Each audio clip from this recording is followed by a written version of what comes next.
Everyone, मैं doctor प्रगति गुप्ता और आज हम इस वीडियो में बात करेंगे कैसे एक किडनी फेलियर के पेशेंट के अंदर प्रोटीन लॉस को रोका जा सकता है।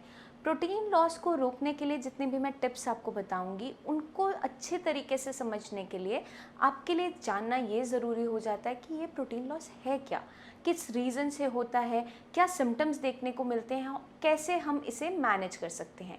इस वीडियो के अंदर हम इन्हीं सब चीज़ों के बारे में आगे डिस्कस करेंगे। सबसे पहले हम बात करेंगे प्रोटीन लॉस के कॉजेज़ के बारे में। अब ये जो प्रोटीन लॉस कंडीशन है, प्रोटीन यूरिया भी जिसे कहा जाता है, ये एक ऐसी कंडीशन है जो हर एक किडनी फेलियर के पेशेंट के अंदर देखने को मिल जाता है, चाहे वो स्टेज 1 किडनी फेलियर पेशेंट हो या and stage of renal disease हो। हर कंडीशन में ये परेशानी देखने को मिल जाती है, ये सिम्टम देखने को मिल जाता है। जब किसी की किडनी ख़राब होनी शुरू होती है, एकदम से उसके क्रिएटिनिन लेवल्स, यूरिया लेवल्स तेज़ी से नहीं बढ़ते हैं। कुछ समय तक उसकी बॉडी में से सिर्फ प्रोटीन लॉस हो रहा होता है और जब ये नज़रअंदाज किया जाता है लंबे समय के लिए, क्योंकि पेशेंट को ये पता नहीं चलता है कि मेरे साथ ऐसा कोई कंडीशन तैयार हो रही है, क्योंकि ये बहुत जनरल सा सिम्टम होता है। यूरिन के अंदर झाग आना, नॉर्मली पेशेंट को लगता है कि झाग ही तो आ रहा है, कोई ऐसी परेशानी नहीं क्रिएट हो रही है। बट ये झाग जब लंबा टाइम तक बना रहता है, प्रोटीन लॉस बहुत लंबे टाइम तक बना रहता है, तो वो आगे चलकर किडनी फेलियर स्टेज 1 में पहुंच जाता है। अगर किसी को 1 ईयर के अराउंड से प्रोटीन लॉस हो रहा है, यूरिन के रास्ते झाग आता जा रहा है, तो 1 ईयर के बाद वो कंडीशन आपकी स्टेज 1 ऑफ किडनी फेलियर में तैयार हो जाती है। तो सबसे पहले हमें जानना ये ज़रूरी हो जाता है कि अगर आपकी बॉडी में कोई भी ऐसे सिम्टम्स आ रहे हैं, जैसे वीकनेस है, ड्रास्टिक वेट लॉस है, यूरिन में बहुत ज़्यादा झाग आ रहा है, हर बार आप यूरिन पास करने जा रहे हो उसमें झाग देखने को मिल जाता है, तो हमें सबसे पहले अपना एक यूरिन रूटीन टेस्ट ज़रूर करवाना है। हमें जागरूक रहना है, हमें बहुत ज़्यादा प्रिवेंशंस के साथ चलना है, क्योंकि यही जो कंडीशन है आगे चलकर किडनी फेलियर में कन्वर्ट हो जाती है। क्योंकि सबसे पहला जो सिम्टम किडनी फेलियर के पेशेंट के अंदर देखने को मिलता है वो होता है प्रोटीन लॉस। तो अब चलते हैं प्रोटीन लॉस के कॉजेज़ की तरफ। प्रोटीन लॉस क्यों बॉडी में से होना शुरू हो जाता है? जो प्रोटीन आपकी बॉडी के अंदर रहना चाहिए था, जो आपको एनर्जी प्रोवाइड करता है, आपकी बॉडी को स्ट्रेंथ देता है, वही प्रोटीन अब यूरिन के रास्ते बार बार बाहर जा रहा है। अब किसी पेशेंट के अंदर अगर ये प्रोटीन लॉस बहुत ड्रास्टिक है, बहुत ज़्यादा है, तो पेशेंट के अंदर बहुत ज़्यादा वेट लॉस देखने को मिल जाता है, थकावट बनी रहती है, लेथार्जी रहती है और कमज़ोरी बनी रहती है। तो ये सारे सिम्टम्स देखे जाते हैं प्रोटीन लॉस के साथ में। अब हम बात करेंगे कि ये प्रोटीन लॉस शुरुआत उसकी हुई कैसे। किसी की बॉडी बिल्कुल हेल्दी थी, सब कुछ ठीक चल रहा था, अचानक से पेशाब के अंदर झाग आने लगा। अब ये कई सारे रीज़न्स की वजह से देखने को मिलता है। अगर किसी पेशेंट का बीपी बहुत ज़्यादा बढ़ा हुआ रहता है, उसका बीपी अनकंट्रोल्ड रहता है, नॉर्मल आपका जो बीपी है 120/80 रहता है, लेकिन अगर किसी का बीपी एक्सीड कर रहा है इस लिमिट से, बहुत लंबे टाइम तक डायस्टोलिक बीपी जो नीचे वाला लेवल है वो 90 को क्रॉस करता जा रहा है, मेडिसिन लेने के बाद भी कंट्रोल नहीं हो रहा है, या कभी कभार किसी को पता ही नहीं चलता है वो बीपी का पेशेंट है, कोई ऐसे सिम्टम्स नहीं आ रहे होते, तो पेशेंट को मालूम ही नहीं होता कि ऐसा कुछ कंडीशन बॉडी के अंदर तैयार हो रही है। अब किसी पेशेंट में बहुत लंबा टाइम तक बीपी बढ़ता रहा, कंट्रोल में नहीं हुआ, ना ध्यान दिया गया, हो सकता है आपकी कोई गलती रही, हो सकता है मेडिसिन से कंट्रोल नहीं हुआ, आपने प्रिकॉशंस नहीं ली, तो क्या देखा जाता है, किडनी तक जब ब्लड जा रहा है, आपकी आर्टरीज खून लेके जा रही है, अब बार बार हाई बीपी की वजह से किडनी के नेफ्रॉन्स की लेयर पे बैंग होता रहा, बार बार हाई बीपी की बैंगिंग की वजह से, वहाँ पर चोट लगने की वजह से जो नेफ्रॉन्स की लेयर थी, जो फिल्ट्रेशन करती है, खून की सफाई करती है, एक छन्नी का काम करती है, वो लेयर ख़राब होनी शुरू हो जाती है। बार बार जब किसी जगह आपको चोट लगती रहती है, ठीक नहीं हो पाती, तो आप देखते हैं ना, आपके अगर हाथ पे चोट लगी है, वो ठीक नहीं हो पा रही है, बहुत लंबे टाइम तक बनी है, तो वो टिश्यू हार्ड हो जाता है, वहाँ पे बहुत ज़्यादा रफनेस क्रिएट हो जाती है, हार्डनिंग हो जाती है। अब जब ये हार्डनिंग हो जाती है, वहाँ के जो सेल्स हैं, टिश्यूज़ हैं, वो अपने स्ट्रक्चर को बदल लेते हैं, क्योंकि बार बार उन पर चोट लग रही है, और उस चोट को सहने के लिए वो अपने आप में चेंजेस करते हैं, म्यूटेशन लाते हैं और हार्ड हो जाते हैं। अब जब ये हार्डनिंग हो जाती है वहाँ पर, तो जब भी आपकी किडनी में खून जाएगा उसकी फिल्ट्रेशन ठीक से नहीं हो पाती है, खून की सफाई अच्छे तरीके से नहीं हो पाती है। जो प्रोटीन आपकी बॉडी में फ़िल्टर होके अंदर रहना चाहिए था, जो आपकी बॉडी को इम्यूनिटी प्रोवाइड करेगा, स्ट्रेंथ देगा, वो प्रोटीन आपके यूरिन के रास्ते बाहर निकलता चला जाता है। और साथ के साथ जब ये लंबे टाइम तक बना रहता है तो किडनी फेलियर स्टेज 1 की कंडीशन तैयार हो जाती है। अब किसी पेशेंट के अंदर अगर बहुत लंबा टाइम से ये कंडीशन बनी रहती है तो पेशेंट के अंदर वीकनेस तैयार होती चली जाती है। अभी हमने बात की हाई ब्लड प्रेशर के बारे में। अब हम सेकेंड कंडीशन के बारे में बात कर रहे हैं जिसमें भी प्रोटीन लॉस देखा जाता है, वो है आईजीए नेफ्रोपैथी। आईजीए नेफ्रोपैथी एक ऐसा ऑटो इम्यून डिसऑर्डर है जो आपकी बॉडी के अंदर तैयार हो जाता है, जिसके कारण प्रोटीन लॉस सबसे पहला सिम्टम देखने को मिल जाता है। अब आईजीए नेफ्रोपैथी है क्या, उसको आप ब्रीफ में समझ लीजिए। आईजीए नेफ्रोपैथी एक ऐसी कंडीशन है जो आपकी बॉडी के अंदर तैयार होती है, एक ऐसा ऑटो इम्यून डिसऑर्डर है। ऑटो इम्यून डिसऑर्डर का मतलब होता है कि आपकी खुद की बॉडी की जो इम्यूनिटी है वो खुद की बॉडी को ही नुकसान पहुंचाने लगती है।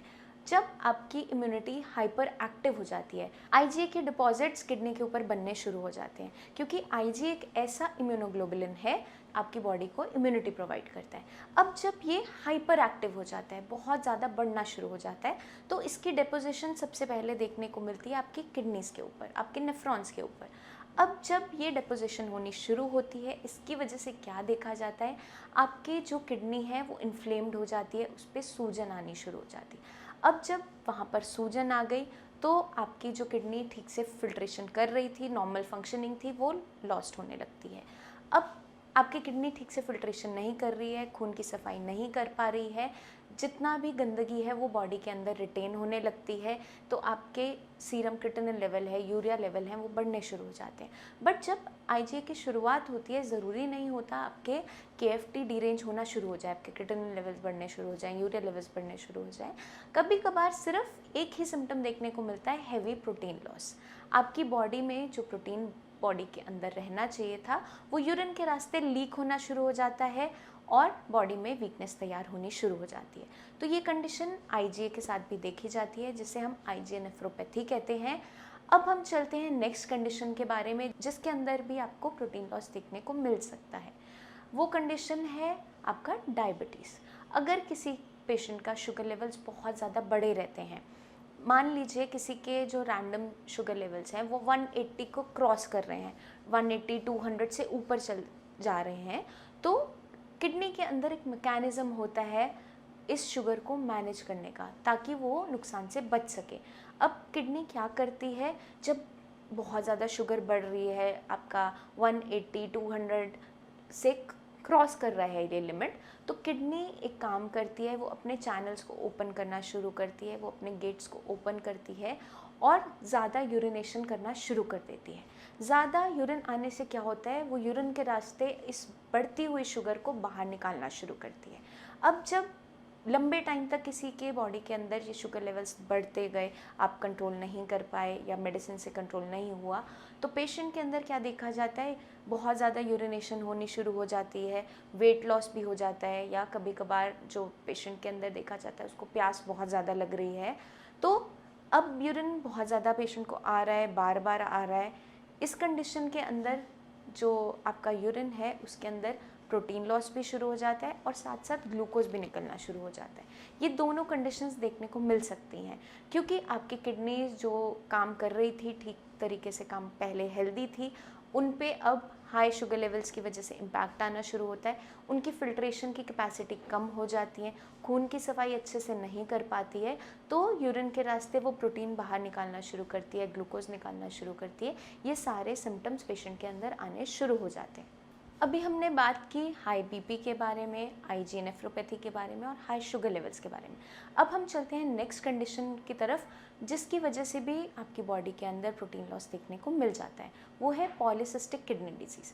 पॉलीसिस्टिक किडनी डिजीज़ एक ऐसा जेनेटिक डिसऑर्डर है जिसके अंदर आपकी किडनी के ऊपर सिस्ट तैयार हो जाती हैं, बहुत सारी छोटी छोटी बड़ी बड़ी गांठें बननी शुरू हो जाती है। अब देखने को क्या मिलता है, इन गांठों की वजह से जब भी आपकी किडनी के ऊपर सिस्ट बन रही है, गांठें बन रही है, उसके अंदर क्या देखने को मिलता है, आपकी किडनी का साइज़ बढ़ना शुरू हो जाता है, क्योंकि उसके ऊपर बहुत सी गांठें बन गई है। तो जब किडनी का साइज़ बड़ा होना शुरू होता है, बहुत सारी उसके ऊपर गांठें बन जाती है, उसकी वजह से क्या देखने को मिलता है, किडनी के जो नेफ्रॉन्स है, उसके फिल्ट्रेशन का यूनिट है, उनके ऊपर प्रेशर क्रिएट होना शुरू होता है। अब जब उनके ऊपर प्रेशर क्रिएट हो रहा है तो उनकी जो फिल्ट्रेशन की पावर थी वो घटती चली जाती है और ठीक से खून की सफाई नहीं हो पाती है। यही जो प्रोटीन आपकी बॉडी के अंदर रहना चाहिए था वो यूरिन के रास्ते बाहर फेंकना शुरू कर देते हैं।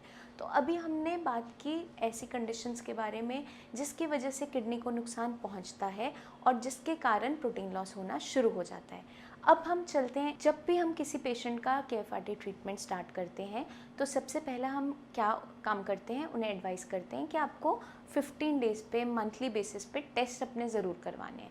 उसके अंदर क्या टेस्ट करवाने होते हैं, आपको एक किडनी फंक्शन टेस्ट करवाना होता है, यूरिन रूटीन करवाना होता है और सीरम बाइकार्बोनेट्स का टेस्ट करवाना होता है। अब पेशेंट का जो कंडीशन है वो इम्प्रूव हो रही है, उसमें सुधार आ रहा है नहीं आ रहा है, वो हम कैसे जज कर पाएंगे, इन टेस्ट के बिहाफ पे।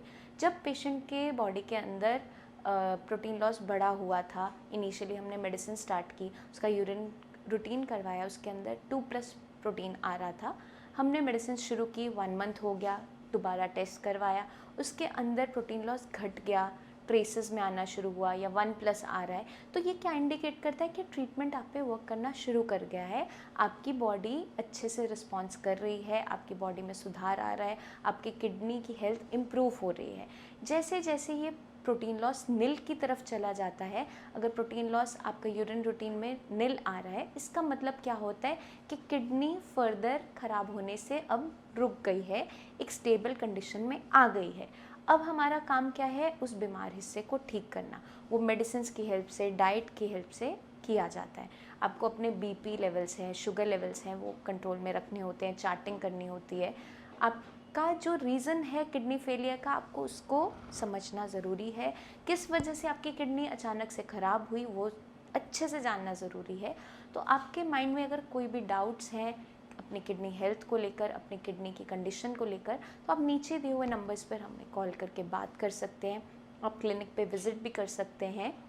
और आपको खास क्या ध्यान रखना है कि जैसे आपको हम डॉक्टर्स एडवाइस करते हैं टेस्ट करवाने के लिए, जिस टाइम पे वो आपको ज़रूर करवाने हैं, क्योंकि उसी बेसिस पे हम आपकी प्रोग्रेस को जज कर पाते हैं।